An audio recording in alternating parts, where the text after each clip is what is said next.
can't really point out exactly why, but if you look at the different components, so the first one is sort of a kind of a medical term here, subchondral bone sclerosis.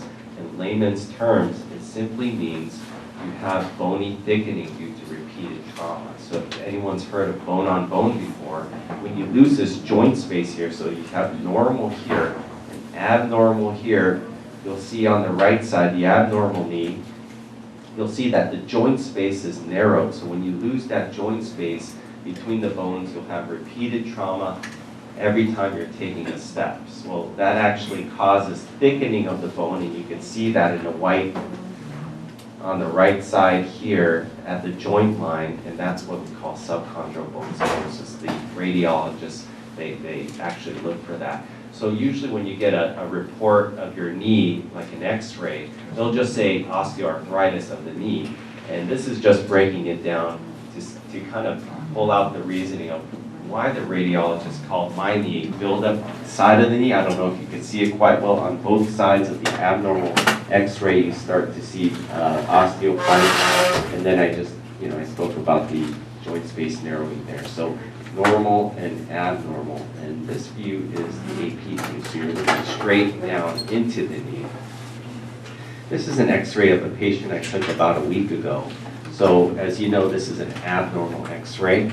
Right off the bat, you see that there is subchondral sclerosis, bony thickening at the joint line, more on the right side.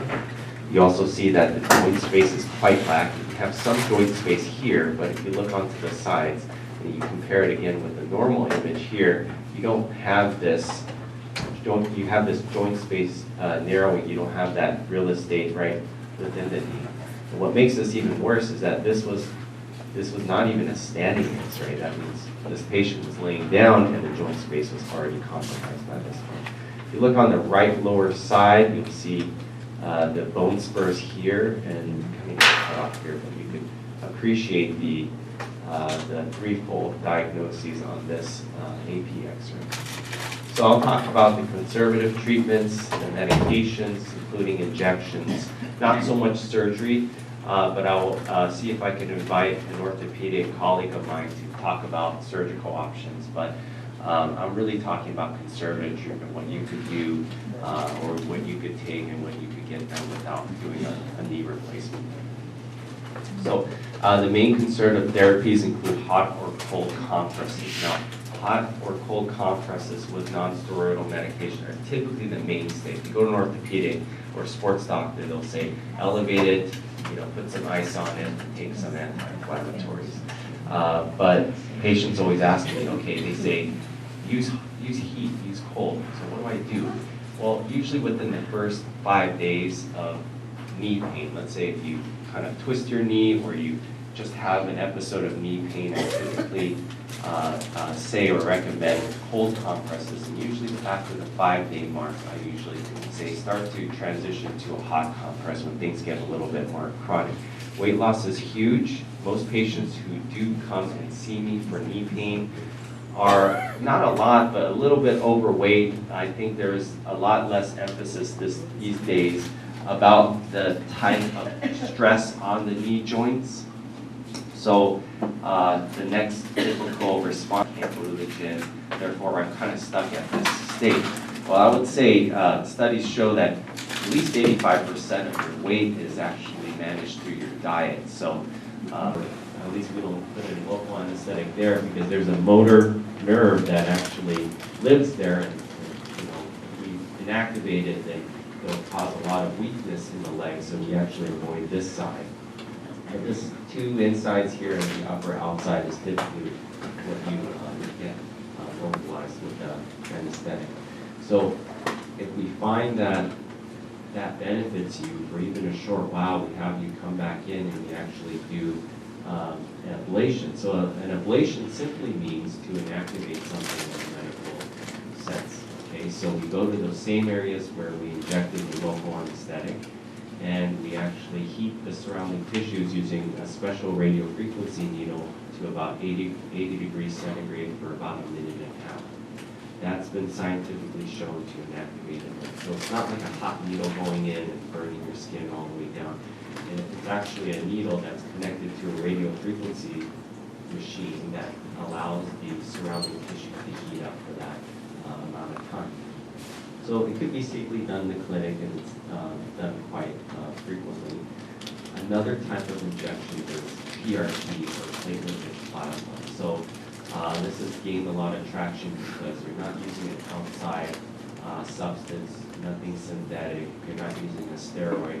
You simply get your own sample of your blood, you spin it down 3,400 RPMs, and then you actually extract the platelet-rich plasma and you inject it into your own knee. So it's sort of like a tissue transplant, people say, of your own cells, in which you're using the healing factors of platelets to kind of regenerate cartilage in your knee. So this is a brief schematic on how it's done. You get a little bit of anticoagulant, you draw it in a syringe, and then you take a sample of the patient there, and then you actually spin it down in the centrifuge, 3,400 RPMs, you extract the platelet-rich plasma, and you inject it into the knee. So there's increased research focus on this, but there's a lot of literature out there in medical journals that shows that this is a very helpful therapy. Here are some of the papers out there. That's me just extracting a sample of PRP. It's not only the knee, you can also get it injected in facet joints in the neck as well. The most common areas in which where PRP helps, the dentist first used it for osteonecrosis of the jaw when they're having, a lot of their patients were having issues with kind of osteoporosis medications. They're having jaw pain or jaw necrosis, and they actually injected the PRP for restorative purpose. But the most commonly published data comes from the elbow joint. It works in the shoulder and works in many other places too. Any questions at all? This is just a brief overview with knee pain. I know this is a lot of material. Yes. Does that work in the neck as well? Yes, so the question is, does PRP work in the neck? It does. There's only certain places you could get it injected in the neck. That's the facet joint. I don't recommend PRP to be injected into the central canal or through an epidural. There's been not a lot of studies in terms of that. There could be a lot of risk, but there are small synovial joints in the back of the neck, which I'll talk about in the neck part of this talk, but small amounts of PRP have been shown to be beneficial. You mentioned about that using the cold or hot compress. Can you explain what you should do so that helps us to remember when to use what? Okay, so when patients come to me and they say, okay, so I have a hot compress and a cold compress at home, the whole notion of that is typically when things are acutely injured or you start having an acute episode of pain, this is when something gets disrupted. You get a lot of pain mediators that start to go to the area and you get a lot of swelling. And sometimes that swelling is reparative, and sometimes it's not. Sometimes it causes more problems. We see that in other areas of the body. We see that in the neck. But in the knee, when you have enough swelling there, sometimes you do need to elevate the leg to decrease the swelling, and you do need to put a cold compress on there to alleviate the swelling part. Usually after the 5-day mark, if it's not post-surgical, I usually start to recommend a hot compress because usually the swelling has gone down by then, and the hot compress actually just vasodilates the vessels around the knee and actually increases the blood flow. So if there's anything reparative, it allows the knee to actually do that. Do you take HMO patients? And I have Optum Care. Are you in network? No, I'll tell you what happened with Optum. Optum is looking for their own pain management group, and they want to employ their own pain management. So we used to work with Optum, but I think they hired their own pain management group to manage their patients. So I can't speak for the insurance, which of these they actually cover. I would talk to at least one of their primary doctors to see, because their model is kind of restrictive on different procedures you could do. So these are the general procedures, and I'm not sure insurance by insurance, but best to talk to your primary or your pain management often to see if they actually cover these. The PRP, is that kind of like a stem cell replacement? And does it actually regenerate? What do your studies show? How does it regenerate cartilage? How long does it last? How many treatments do you need? And is it covered by Medicare? Okay, good question. So PRP is shown to have a biostimulatory effect. So instead of an anti-inflammatory effect, it's the actual opposite. Okay. It's the actual opposite of that. It actually increases inflammation. It recruits inflammatory cells, and the whole goal is to stimulate the chondrocytes. There have been studies that show that there is a regenerative effect. The theory on how this happens is still yet to be elucidated. They think that the platelets actually carry these growth factors and actually locally increase the reparative function of said joint. It seems to work the best in the knee and the elbow, facet joints and the jaw. You've probably heard of PRP being injected in many places, but the evidence of that, I mean, people use it for hair loss, people use it for just about anything that you can regenerate. But in terms of pain, it has pretty good efficacy. But the best studies come from the elbow and the knee. Yeah. So is it covered by Medicare? Unfortunately, it is not, but I think eventually it is, because so far it's been an out-of-pocket thing, and it doesn't involve any medications, and it's a very safe procedure. While I was in New York, I launched a study on PRP and facet joints, and there was efficacy for that too, but that's still being published right now. What is the cost rather than paying out of pocket? For platelet-rich plasma?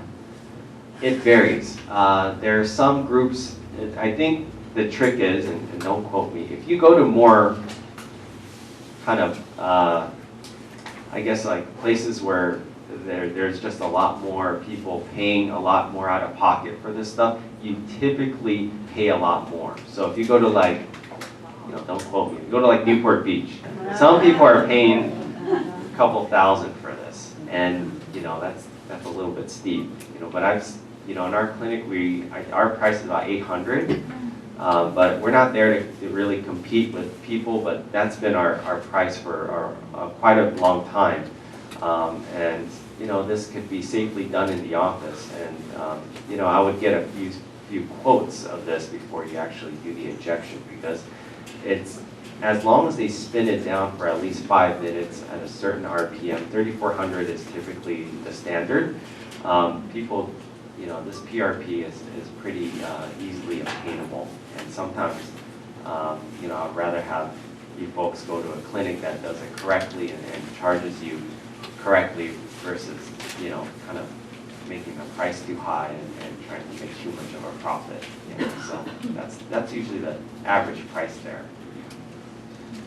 So. By the way, this session is being filmed, videotaped.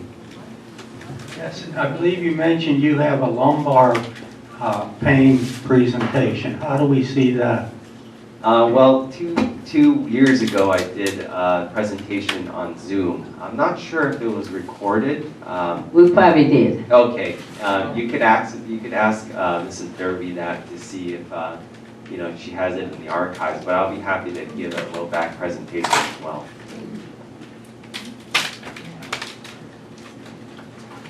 Okay, so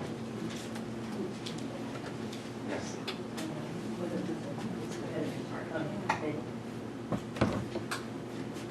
I had knee surgery about 15 years ago, and it's, once in a while I get pain.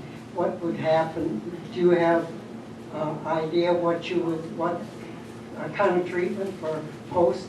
Yes, so good question. So out of the different treatments I briefly touched upon, the one you would actually be eligible for is the ablation. The ablation was actually designed for patients who are having pain after surgery.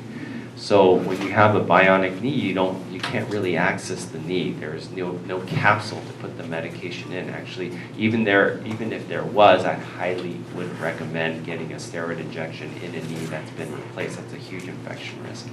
So the RFAs, or the radiofrequency ablations, focus on the nerves outside the knee that allow you to feel the knee.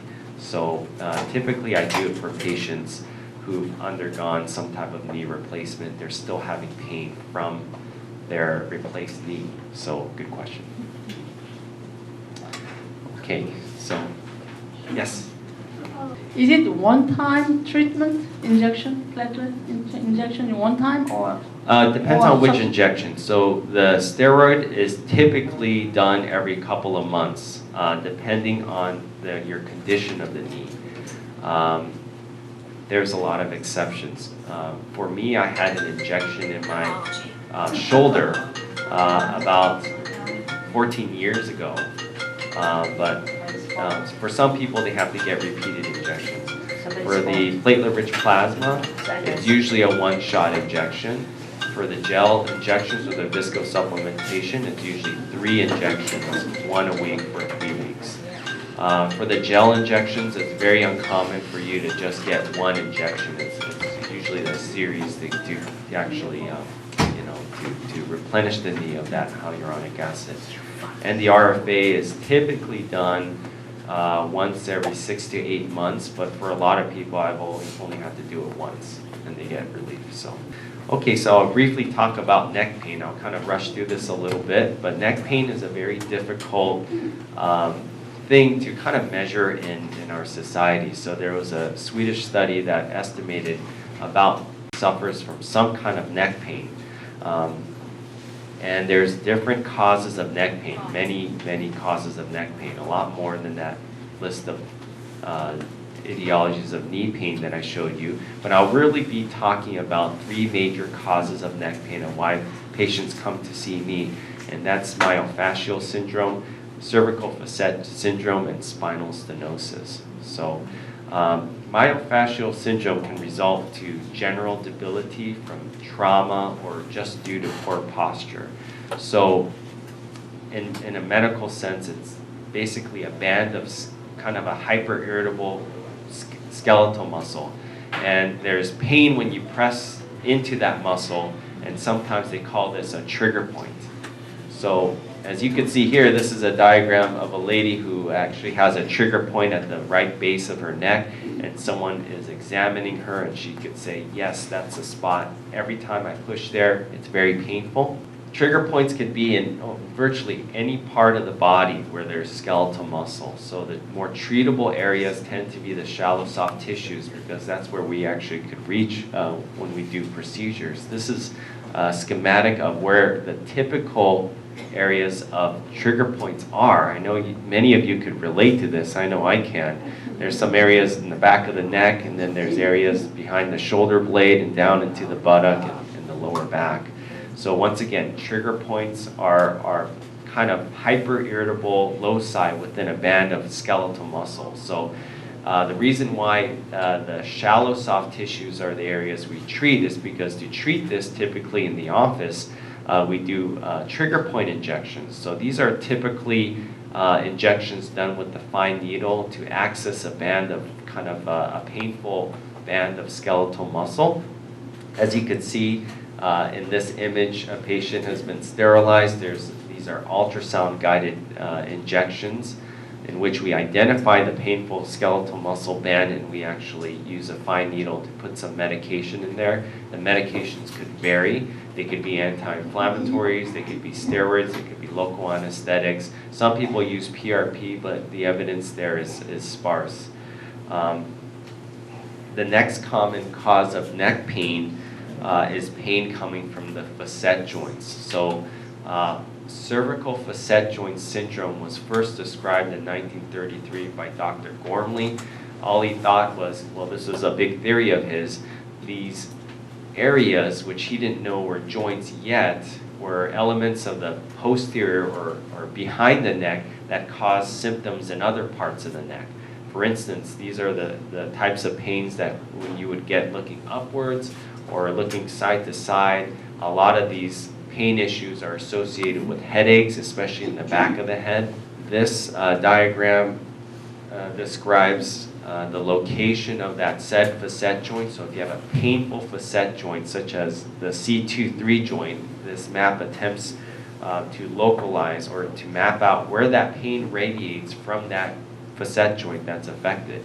Usually facet joints in the neck, if they're painful, usually groups of them, of at least 2 facet joints actually are the cause of the symptoms, and they start to radiate in different places. So if you look closely in this diagram, the C2-3, when you look upwards or when you kind of touch your chin to your chest and you move left and right, if you start having symptoms radiate down, radiate up the back of your head, and that's typically where it travels. For the C3-4, sort of in the middle of the neck, when you get lower, in the lower parts of the neck, you start to have radiation of that pain in the back of your shoulder blades and sometimes further down.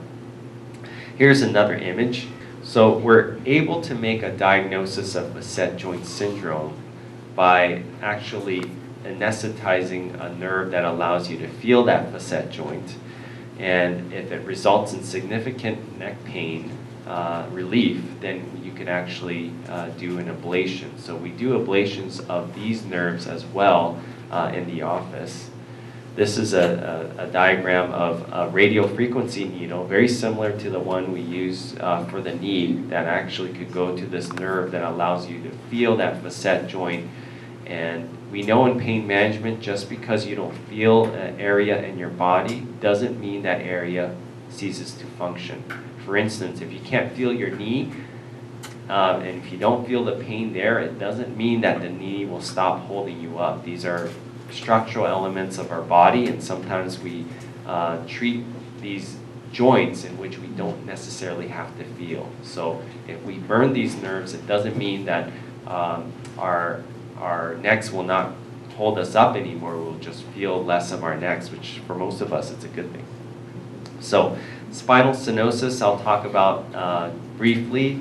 If you think of the actual spine as a tube, because the most common question I get in clinic is, what is stenosis?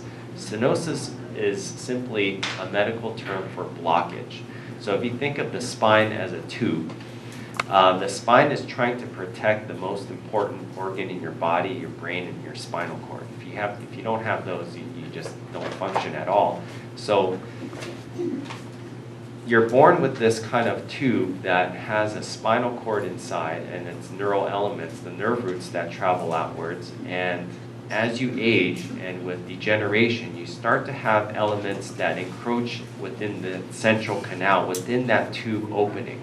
That's when you start to have problems. So the most common cause of spinal stenosis are bone spurs and disc herniations. So if you've probably heard of a herniated disc in the back, herniated discs in the neck are not as common, but just as painful. So if you've heard of sciatica in the back, there's a sciatica for the neck. So if you put the 2 and 2 together, for a herniated lumbar disc, it typically radiates down to the legs, because that's where the nerves that come out of the low back, they actually travel to the legs. The nerves that come out of your neck, or the cervical region, radiates to the arms. So you'll have a sciatica, if you will, but it's not the sciatic nerve, but it's a pinched nerve that goes down into your arm.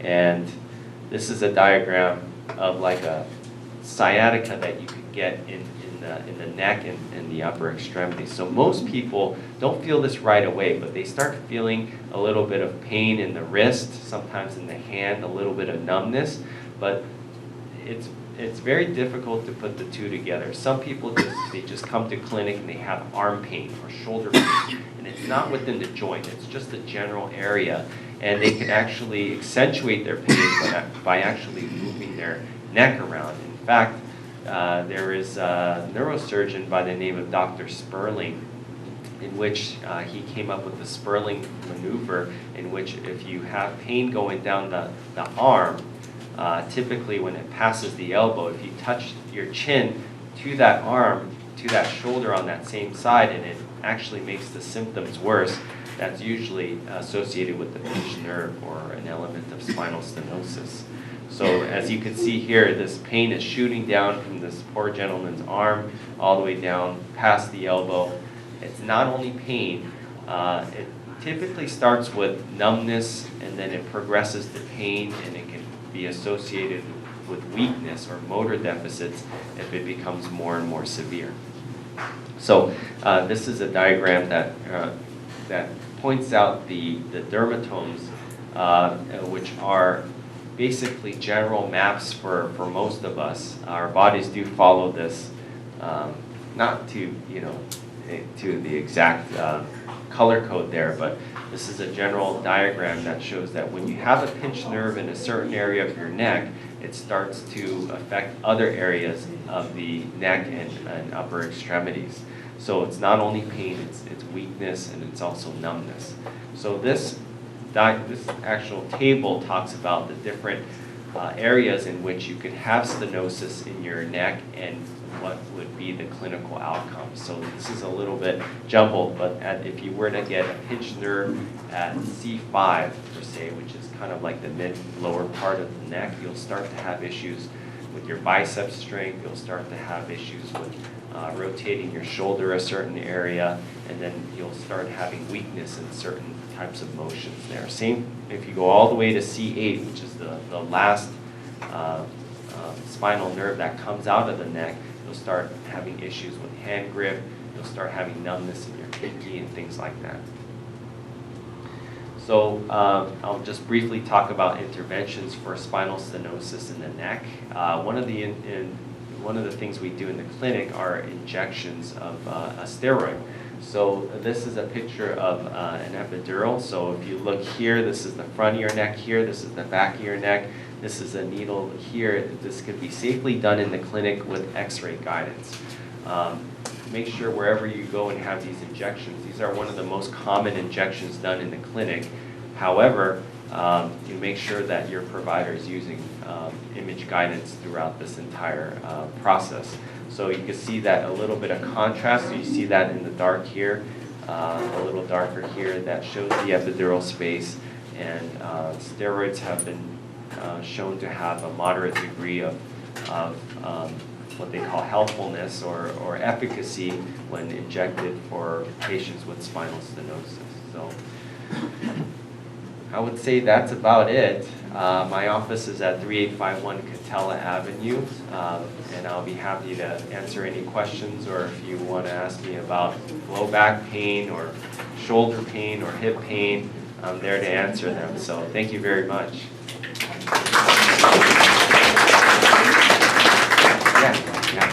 I'd like to ask you, when you turn your head from side to side and you have that gritty sound in the back of your neck, is that something to be concerned about, or is that just part of? Well, that could be coming from a couple areas. It could be coming from the vertebral bodies on top of each other, the bones on top, and the facet joints. So those elements really connect each vertebral body or level of your spine to one another. When you turn left and right, sometimes you stress the facet joint, but the grinding sensation could be due to the lack of joint space there too. So it could be sort of like a bone-on-bone sensation. Not necessarily painful for a lot of people, but kind of alarming, especially when you hear, when you could hear it because it's just, inches away from your ears. But it doesn't really require treatment unless you start to have pain with movement. If you start having pain with movement, first of all, I would get an x-ray to make sure that there's nothing structural that's abnormal, but it's usually an element of osteoarthritis between the facet joints in which you could get.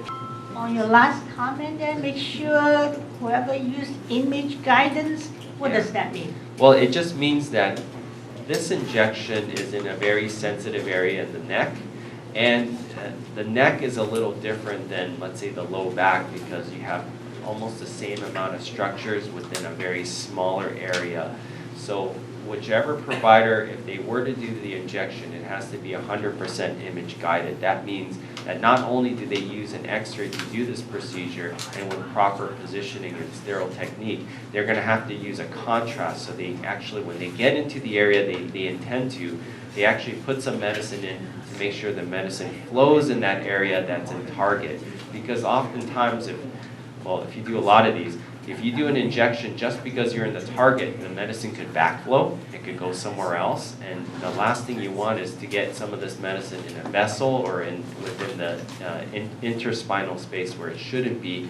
So the contrast really guides providers like myself to put it in the right area. So it's imperative that, you know, if you were to get this injection, you ask, is this done under an X-ray? And if so, is the X-ray on most of the time? Or, you know, some people just take one X-ray, but you want to make sure that they're taking multiple X-rays while they're doing this procedure, just for your own safety. Yeah.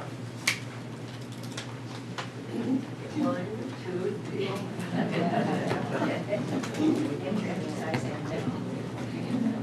Oh, thank you. I just wanted to say 4 years ago, I had a fusion in my neck of C5, C6, because the symptoms were the pain down my arms, hands, and of course that's all gone now. It's all fused, but of course I've lost a lot of my, I don't know what you call the rotation, so when I drive, I just turn my whole body to, you know, to check for cars.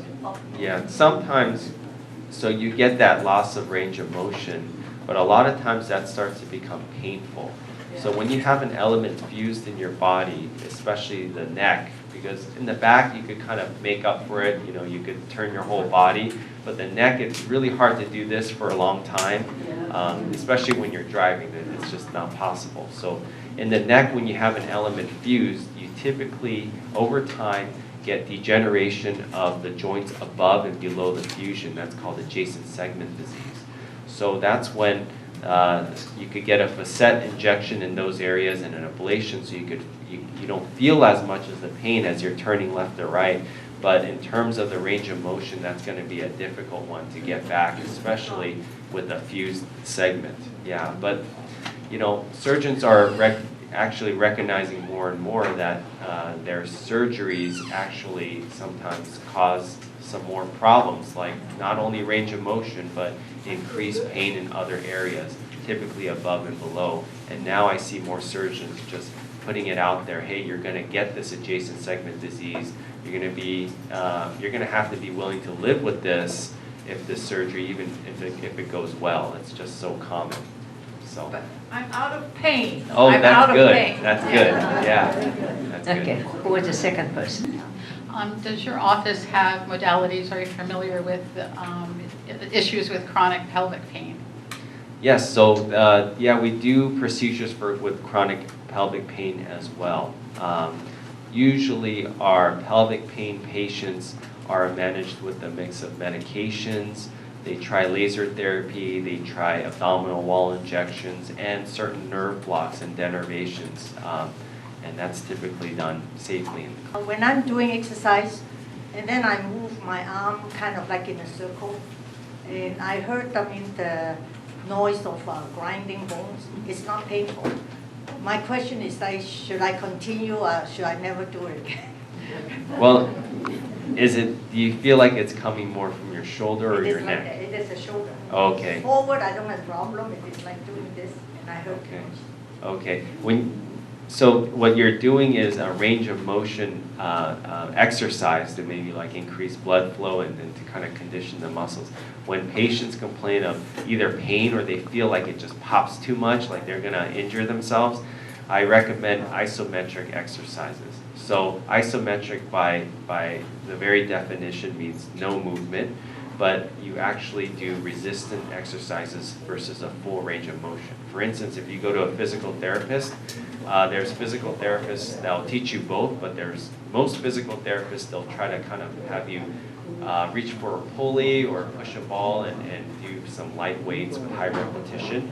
But if you have a pre-existing, let's say osteoarthritis or a torn shoulder, what you want to do is first condition the muscles that control that said joint. For the shoulders, those are the sits or the rotator cuff muscles. So you actually you use a wall and you actually put pressure on the wall. There's good websites that actually show you every range of motion But if you use a towel against the wall and you push up against the wall for external rotation, and then you rotate your body and you push up against the wall, internal rotation, adduction, abduction, you actually, if you hold it for about 2 minutes, you get pretty sore. And that's what the exercises they recommend for people who do range of motion. They feel like, I don't know if that's actually helping it or making it even worse, or people who already have a torn shoulder. So I heard there's really good physical therapy at Leisure World, so you can ask about isometric shoulder exercises. If you're looking for more information, you can actually go to a website called verywellhealth.com. And if you type in isometric shoulder exercises, it'll show you exactly what I'm talking about. I know I'm not a good explainer when it comes to that exercise. Verywellhealth.com. Verywellhealth.com. And I think it's one of those nonprofit, when COVID happened, a lot of these physical therapy groups were going online. So you could kind of look up the exercises and do them at your own house. So I think that's how that website started. So it shows a guy doing every range of motion isometrically. So it's not a video of him pulling on anything or lifting a weight. He just looks like he's standing there and he's putting some, there's 6 different positions for the shoulder, so you should try. Thank you. What do you think about neurotransmitters, for example, lower back pain? Neurotransmitters could be effective in certain kinds of back pain, especially with neuropathic back pain. So the difference is there's axial back pain and then there's radicular back pain. Axial back pain, just for the rest of you, is pain that stays or starts in your back and stays in your back, and radicular back pain is pain that starts in your back and, let's say, travels down the leg or elsewhere into the groin. The latter deals with a type of nerve pain that's more receptive to medications that have kind of a neuropeptide mechanism, such as gabapentin, Lyrica. Those are the main medications, and some people use Cymbalta, but usually the first line for radicular pain is a medication of that sort. So these are the ones implanted? Oh, no, those are medications. So by neurotransmitter, did you mean neurostimulatory? No, things like Medtronic. Okay, yes. Transmitter in the Yeah, implant. so typically there is, especially for low back pain, there is a device that you could get implanted into your back that overrides a pain signal. Let's say if you're having a shooting pain down the leg, and that's a spinal cord stimulator. It's a battery-powered device. Yes, battery-powered device that you could get implanted that overrides a signal before the pain signal reaches your brain. Now, yes, there's a role for spinal cord stimulation, but it's typically implanted in patients who've tried medications, injections, and surgery. Most of my patients who have stimulators or get tested in the office actually have had at least 1 or 2 surgeries for their pain. But it's not only back pain, it could be peripheral neuropathy, it could be phantom limb pain, or just any kind of pain that could be overridden by this device. So if you haven't heard of this device, it's simply an electrode connected to a battery. The electrode goes upstream to an area of your mid-back typically, and it actually puts an electrical signal into a nerve. Now, all nerves are different, but there's certain nerves in the spinal cord, if you actually pass an electric current through them, they actually release a type of feeling often called a paresthesia. Paresthesia is sort of a tingling or a numbness sensation. Usually you could use this paresthesia to override a pain signal coming from another part of the body. Now, this is a type of last kind of line therapy in our clinic. We try a couple modalities, and then if the patients are still having pain, we do try that. Usually, typically patients with post-back syndrome or pain after surgery or pain refractory to surgery, but it's a battery-powered device that gets implanted. So you test it in the office, and if it helps you, you're typically referred to a surgeon who places this in under your skin, and the leads actually go into your spine. So, yeah.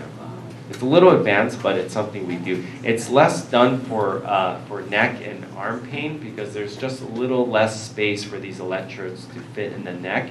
And they do migrate once in a while. So the neck, because of the range of motion, that's a little bit more increased.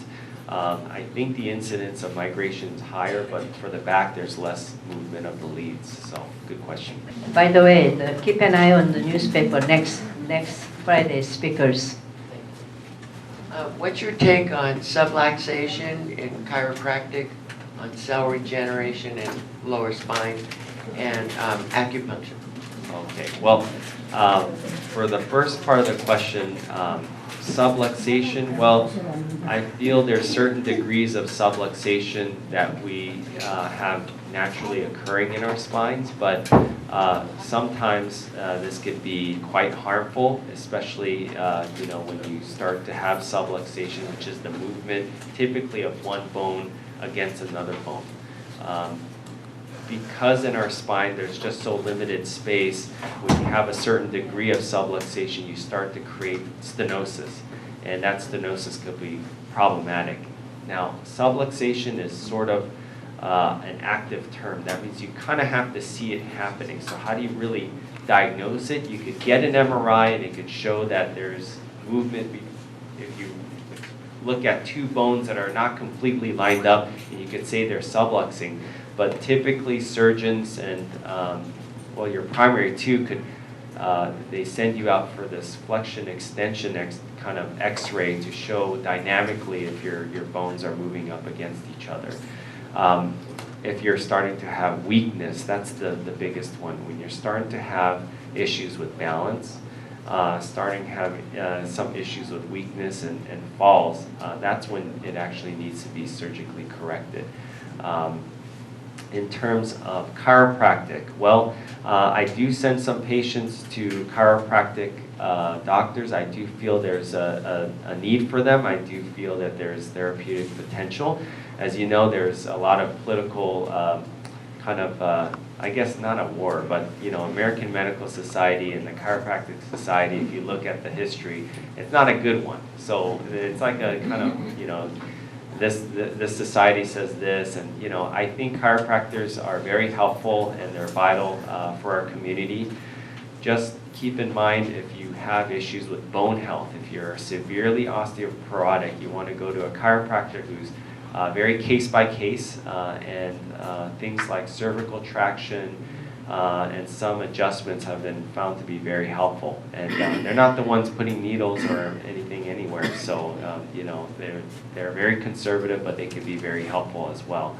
Acupuncture, well, I don't really know exactly how it works, but I know it works for people.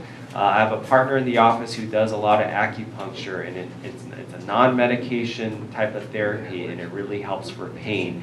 The drawbacks of acupuncture is that you kind of have to commit to it, so it's multiple treatments, but it's helped a lot of patients in which our other conventional therapies haven't, so they're all. Thank you. Can you stay and take a question if somebody wanted? Yeah, sure. We just have a booth here if you guys want some pens and you guys come on in. notepads. He didn't know we're gonna have almost 70, so he didn't bring enough. Well, come on in. Thank you, everybody. Wait for Rod to be delivered. So after he left, I could still go for 5 minutes. Michael, are you going to take a picture?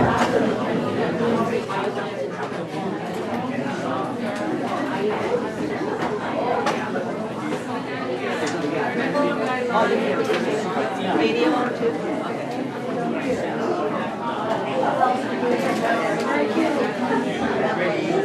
Okay, and question. Oh, yeah, for the bicycle. So I